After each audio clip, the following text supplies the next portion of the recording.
मनीषा S9च्या बातमीपत्रात आपलं स्वागत। स्थानिक नगरसेवक आणि बीएमसी यांच्या कामचुकारपणामुळे कांजूर पंचशील नगरमधील रहिवाशांना विविध समस्यांना सामोरे जावे लागत आहे। आजूबाजूला कचऱ्याचे साम्राज्य, त्यावर भिरभिरणारे डास, मच्छर, शौचालयाला घाणीबरोबर जाळ्यांचे कुंपण आणि त्यात वावरणारी पंचशील नगरमधील लोकवस्ती, अशा गलिच्छ वातावरणाकडे मात्र बीएमसी आणि स्थानिक नगरसेवकांनी कानाडोळा केला असल्याचे तेथील रहिवाशांचे म्हणणे आहे। कांजूरच्या पंचशील नगरमध्ये आपण येथे पाहत आहोत की येथील झोपडपट्टीवासियांना विविध समस्यांना सामोरे जावे लागत आहे।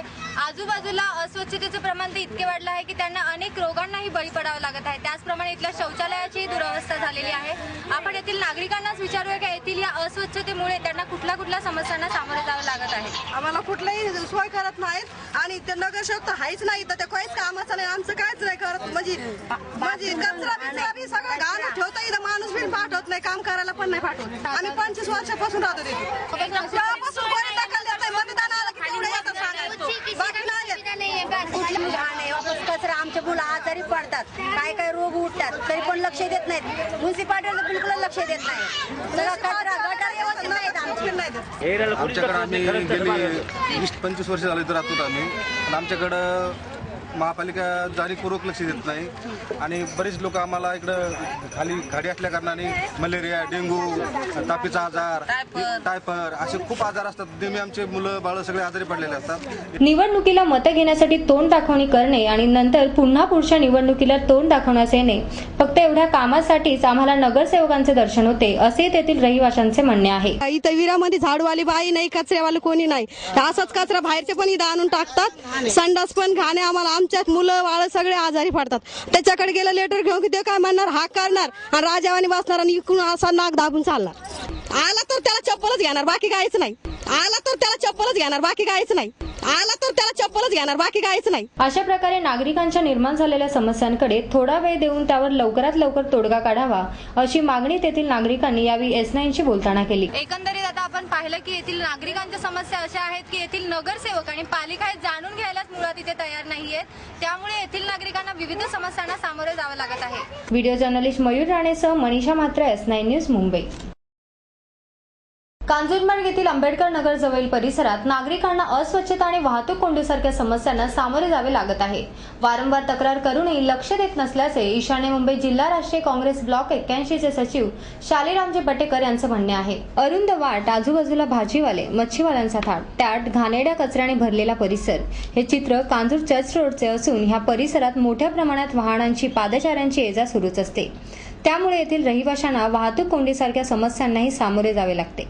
परिसरात असलेल्या सेंट फ्रान्सिस झेवियर चर्चचे सांडपाणी वाहून जाण्यासाठी कुठल्याही प्रकारची व्यवस्था न केल्यामुळे ते पाणी रस्त्यावर येत असून घाणीच्या साम्राज्यात भर टाकत असल्याचे वक्तव्य ईशान्य मुंबई जिल्हा काँग्रेस ब्लॉक 81 चे सचिव शालिरामजी पटेकर यांनी यावेळी केले। मी उभा आहे सेंट फ्रान्सिस चर्च ही शाळा आहे, त्याचबरोबर महानगरपालिकेची बाजूला शाळा आहे, सरस्वती शाळा आहे।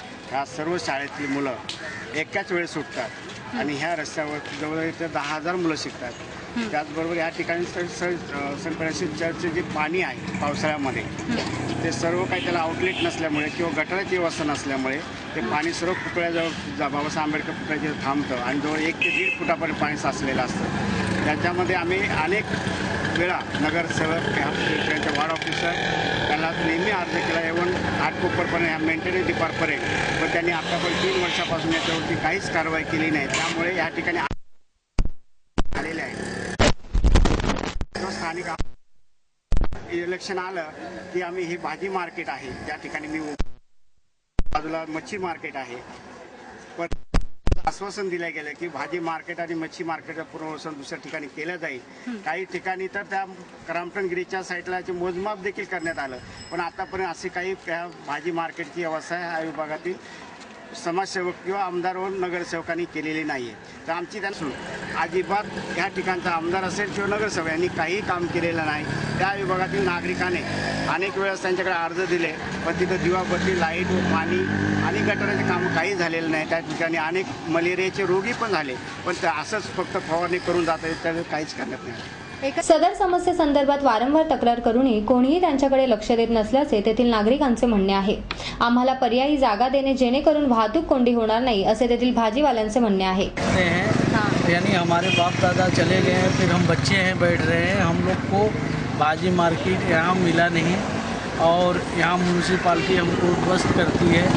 तो उस टाइम पटेकर साहब को और बाबा कदम को लेके जाते हैं और हम लोग को भाजी मार्केट मिला नहीं है और हम लोग को मिलना चाहिए, ऐसा सोच रहा हूँ। अगर मिलेगा तो हम लोग कहीं साइड में बैठेंगे, आराम से रहेंगे। अशा प्रकारे एकंदरीत तेथील अस्वच्छतेमुळे तसेच असुरक्षिततेमुळे तेथील रहिवाशांना तर याचा मोठ्या प्रमाणात त्रास होतोच, शिवाय तेथील विद्यार्थ्यांच्या आरोग्याचाही प्रश्न येथे उपस्थित होत आहे। व्हिडिओ जर्नलिस्ट मयूर राणेसह मनीषा म्हात्रे, S9 न्यूज, मुंबई।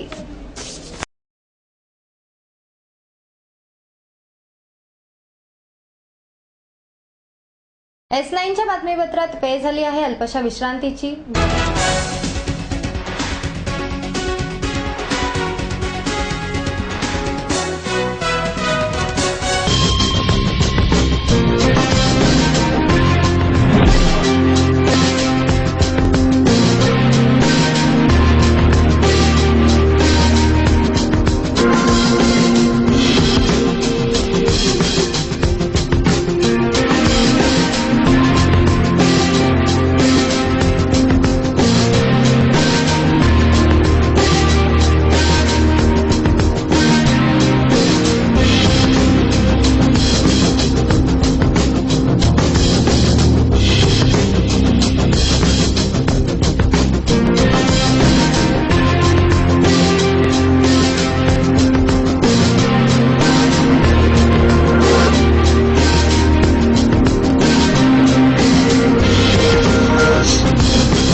ठाणे महानगरपालिका हद्दीत घर घेताय का?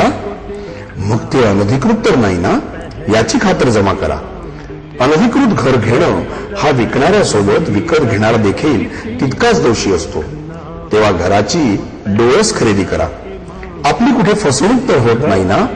यासाठी ठाणे महानगरपालिका मुख्यालयातील 4थ्या मजल्यावरील बांधकाम विभागात घराचा सर्वे नंबर, टिक्का नंबर याची खात्री जमा करा। घराचं स्वप्न अवश्य करूया साकार, पण अनधिकृत घराचा नका करू कधीही विचार। अधिकृत घर म्हणजे उद्याची देखील निश्चिंती। अनधिकृत घराचे दार म्हणजे डोक्यावर कधीही तोडण्याची टांगती तलवार। जगणं तुमचं होऊ दे सुरेल गाणं, स्वच्छ सुंदर आणि अधिकृत घरांचं हसरं ठाणं।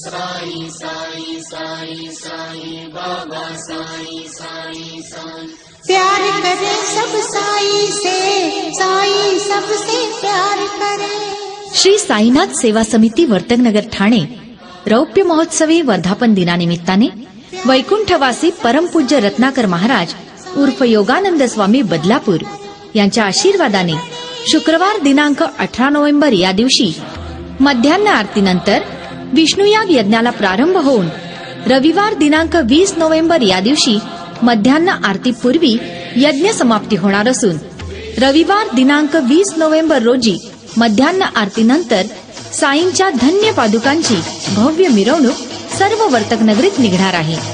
या 3 दिवसात भजन, कीर्तन, गायन यांसारखे कार्यक्रमही होणार आहेत। तरी सर्व साई भक्तांनी दर्शनाचा व महाप्रसादाचा लाभ घ्यावा अशी विनंती संस्थेचे अध्यक्ष श्री बळीराम नैबागकर सर्व साई भक्तांना करीत आहेत। विशेष सूचना, रविवार दिनांक 20 नोव्हेंबर या दिवशी मंदिर दर्शनासाठी अहोरात्र खुले राहील।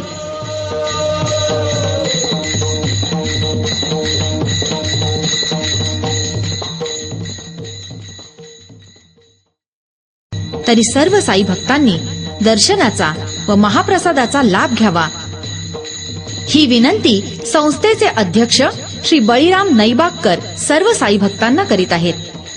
विशेष सूचना, रविवार दिनांक 20 नोव्हेंबर या दिवशी मंदिर दर्शनासाठी अहोरात्र खुले राहील।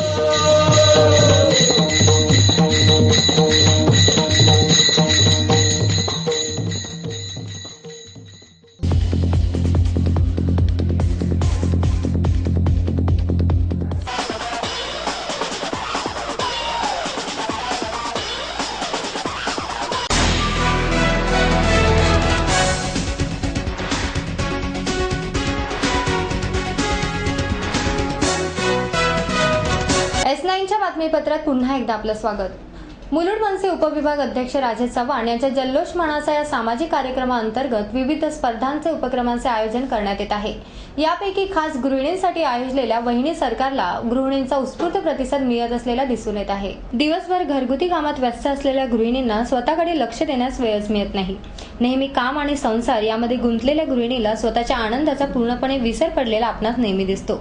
अशाच गृहिणींसाठी मुलुंड मनसे उपविभाग अध्यक्ष राजेश चव्हाण यांनी जल्लोष मनाचा याचाच एक भाग असलेल्या वहिनी सरकार या उपक्रमाचे आयोजन केले आहे. वहिनी सरकार उपक्रमाअंतर्गत गृहिणींसाठी विविध खेळ स्पर्धा घेतल्या जात आहे. या वहिनी सरकारला गृहिणींचा उत्स्फूर्त प्रतिसाद मिळत असल्याचे वक्तव्य राजेश चव्हाण यांनी यावेळी केले. कार्यक्रम आपण जल्लोष मनाचा मागच्या वर्षी देखील घेतला होता, यावर्षी देखील घेतला आहे. आणि वहिनी सरकार ज्या आपल्या वहिनी आहेत, ज्या घराच्या कारभारामध्ये सतत अडकलेल्या असतात, त्यांना एक विरंगुळा म्हणून हा कार्यक्रम आयोजित केलेला आहे. आणि हा प्रत्येक विभागामध्ये आम्ही प्रत्येक दिवसाला घेत आहोत. आज ह्या अंबिकानगरमध्ये, उद्या आणखीन पुढे होत राहणार आहे. 2 ठिकाणी झालेला आहे कार्यक्रम. परवाचा कार्यक्रम विश्व सहकार या ठिकाणी होणार आहे. तर या वहिनी सरकारनंतर 27 नोव्हेंबरला म्हणजे पश्चिम मॅरेथॉन स्पर्धा आहे. त्याच्यानंतर जी मुलुंडमध्ये प्रथमच आम्ही चालू केली, मागील वर्षी देखील झाले आणि यावर्षी देखील आहे, भजन स्पर्धा आहे. आणि त्याच्यानंतर 11 डिसेंबरला सर्वात शेवटचा कार्यक्रम आहे, तो म्हणजे आंतरशालेय हस्ताक्षर स्पर्धा आहे, जी लहान मुलांसाठी, शालेय विद्यार्थ्यांसाठी आम्ही घेतली. ओमकार सातुडेकरसह मनीषा मात्रे, S9 न्यूज, मुंबई. आपल्या काही सूचना अथवा समस्या असल्यास आमच्याशी संपर्क साधा. आमचा पत्ता C4 BEST quarters, Mulund Checknaka, Mulund पश्चिम, मुंबई 400080. संपर्कासाठी दूरध्वनी क्रमांक 695-888-58, 699-43-516 आणि 9322326695. धन्यवाद. S9च्या बातमीपत्रात आज इथेच थांबू. तोपर्यंत नमस्कार.